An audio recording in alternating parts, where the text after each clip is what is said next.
It's an 11-inch cultivator. And it's great for going up and down the rows. See, it has a battery in here. And it's quiet, so I can run this barefoot. Well, you're not supposed to do that.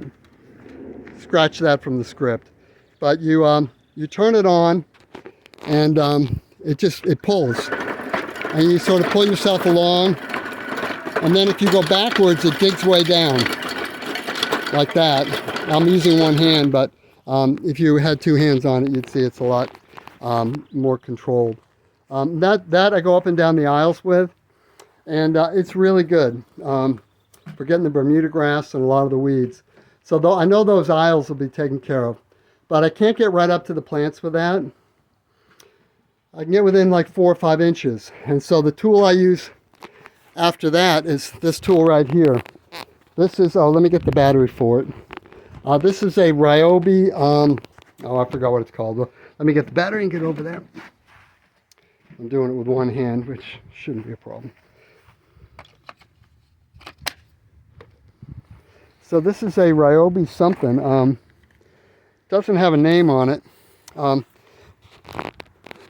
I'll show it to you. It's just a little, it's got a little set of tines there. And so here's how it looks.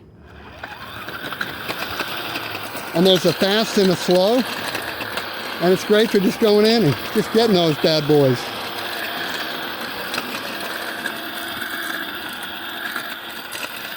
That's fun. And this you can run with one hand. You're supposed to use two. It's better to push down. But what a joy this thing is.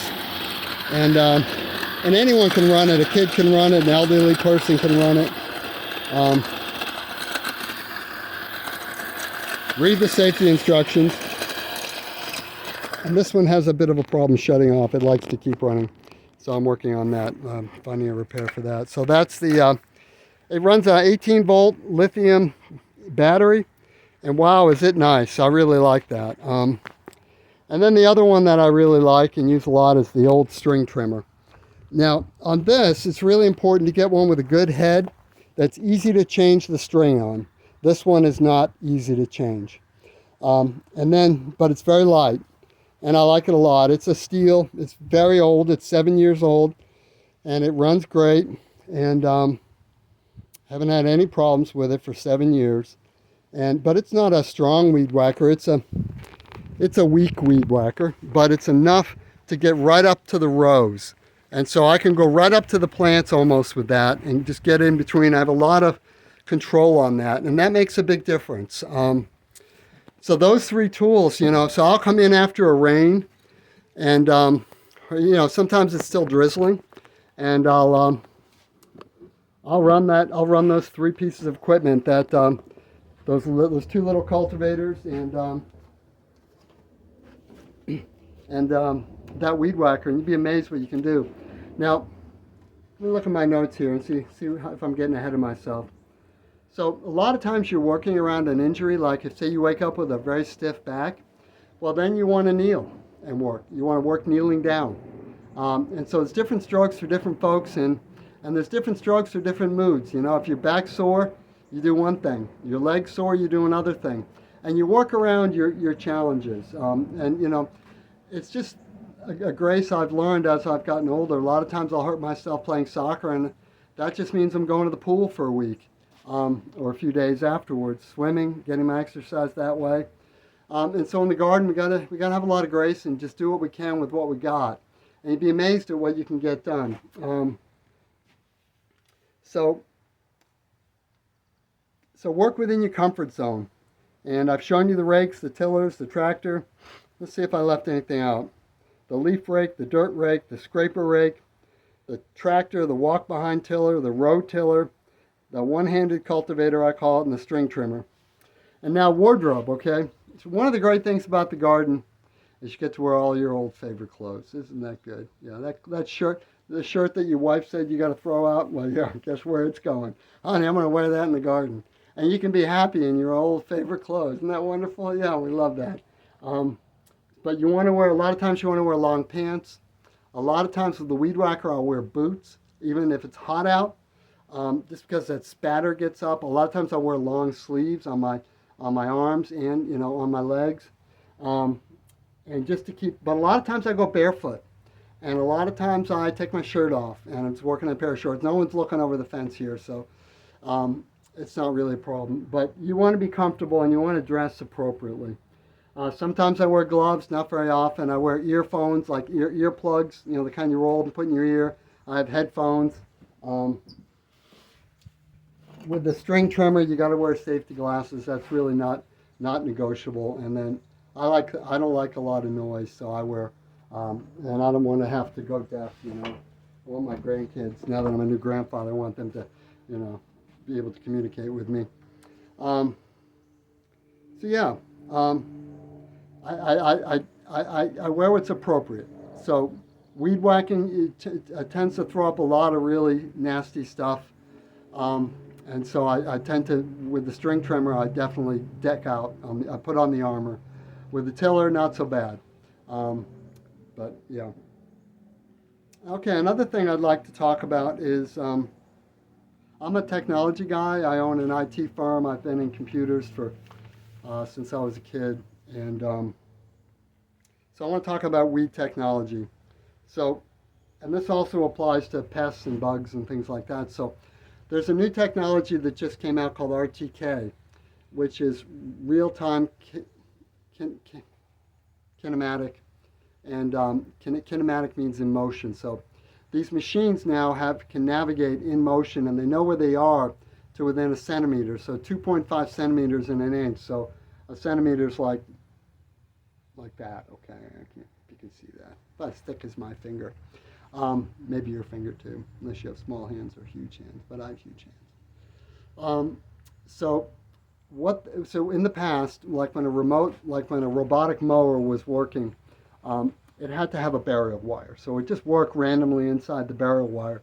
But now what's happening is, because it's using GPS, that's the government, military satellite system that gives you positioning. That's what you use when you're on the road. Your cell phone has a separate GPS radio that works with or without cell coverage. And that phone knows where it is as long as it can communicate with that satellite.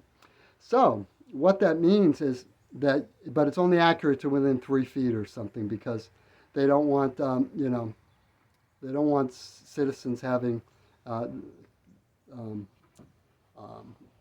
positioning technology that's precise, and there's military reasons for that, I'm sure. And but what happens is, if you put a beacon up, which is a positioning sensor, in the yard near your garden, then that equipment will know where to go, and it'll be accurate to within a centimeter. That means very soon we'll have technology that will map out our rows, and we'll at least be able to map out areas of the garden that nothing should grow. And then they'll have technology very soon that will know which are weeds and which are not weeds, and they'll be able to weed within the rows. And we're not very far from having this technology available. There are a lot of companies like Husqvarna and I think it's Manotronics that are putting out these RTK mowing systems, and it's not a far reach to go from a mowing system to mow so short you kill everything. And so that's when we'll have a lot of, our rows will be able to be weeded by this technology. Another technology that we'll have soon is drone technology, because this is where you have robots flying and pulling weeds and hitting weeds with string trimmers, little baby string trimmers. And that technology is very close at hand too. And so there'll be 100 drones that work on a farm, and they do all the farming. They harvest the tomatoes, they do everything. And so we'll be working towards this pretty soon, but until we do, I'm going to have my tools here. And but before I let you go, I do want to show you one thing. The two, and that's the irrigation. The two main things with the garden are weeding and watering. And so I'll show you, we've made some really good progress in our irrigation. And I think I'll just throw it into the tail end of this video so that you can learn what I've learned. And so I have a hose out here. I have a well, a 300-foot well. You don't want to use chlorinated water because chlorine is an herbicide. You don't want to spray herbicides on your food. You don't even really want that stuff in your house. The stuff's nasty. And this fluoride, which, you know, that's nasty too. That's a neurotoxin. You don't want that stuff around your food. So if you have a well, that's great. If you don't, maybe you can collect rainwater, and then you can run it through a pump. And the plumbing here is not that hard. So the first thing I needed was a pump because my pressure wasn't strong enough. So what I started doing, I don't know if you can see this, but I put the sprinklers way up on like a 15-foot mast, and I got the coverage. But the pressure, I went to a really nice sprinkler. I went from plastic sprinklers to the nice metal sprinklers, and it wouldn't go at all. So I had to buy a pump. So I bought this pump, and it's a Young Tree water pump. And all you do is it's easy. It's on demand. So when the water turns on, it goes on. I'll show you this side. So it's called Young Tree, and there's the information. It's got the overflow rate and all that, but it's a Young Tree on demand, 110 volts. So I have electricity out here. It's been raining out, so I don't have it turned on now. And so that makes a big difference. I always get consistent pressure. So if someone turns the washing machine on or flushes the toilet in the house, my sprinkler doesn't just stay in one spot. So that was a problem for many years. And then here, I'll unwrap this. This is an Eden Bluetooth splitter. So I have 4 zones, and I turn sprinklers on in these 4 zones. And I'll show you one of the zones is right out in the middle of this squash patch. We have a sprinkler on a stand, and so it'll water this whole area. So if we don't have rain for a long time, I can be turning these sprinklers on and getting things taken care of, and that's a real blessing to have a well and to be able to do that. And I'm just going to tie this up here and go back in the other area there. And so those are 2 really good innovations. So this Eden zone thing, what it does is I program it with my phone, and what it enables me to do is I have 4 zones. So zone 1 comes on at 4 a.m. for 2 hours. Zone 2 for 6 a.m., Zone 3 for 8 a.m., and Zone 4 for 10 a.m. And it's a little late to be sprinkling here, but I really can only run 1 at a time. Yeah, I think I might try running 2 at a time at some point. But that makes a big difference. So on the really dry periods, I can water and keep things going. And so, if you have any questions, there's one of my viewers wanted me to do this video about weeds and about weeding, and so and she's going to ask some questions, and so if you have any questions, put them in the comments or just get a hold of me somehow. I'm easy to find. Our garden has a Facebook group called I Was Hungry, based on Matthew 25 when Jesus says, I was hungry and you gave me something to eat.